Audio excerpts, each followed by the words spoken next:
The HTG series of Teach Pendant supports multiple operating systems.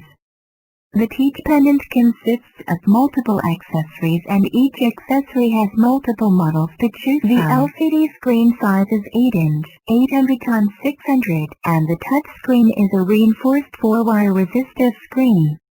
The layout of the membrane buttons is as shown in the video, with built-in metal dome, and the size, pattern and number of buttons can be customized. As shown in the figure is the location of the accessories of the Teach Pendant. Each accessory has a variety of models to choose from. Right above the Teach Pendant, you can add MDG or joystick according to your needs, or customize your own logo.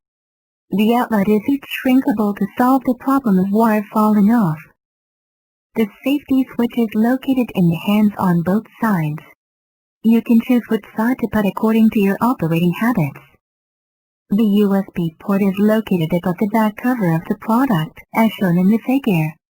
It supports USB 3.0 and USB 2.0. Each of our products will be equipped with a junction box. On each junction box, there is a wiring definition corresponding to the model of the Teach Pendant.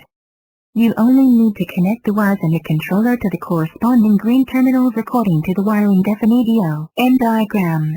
Thank you for watching. If you are interested in our products, please visit our website or contact the email in the video. Looking forward to your cooperation.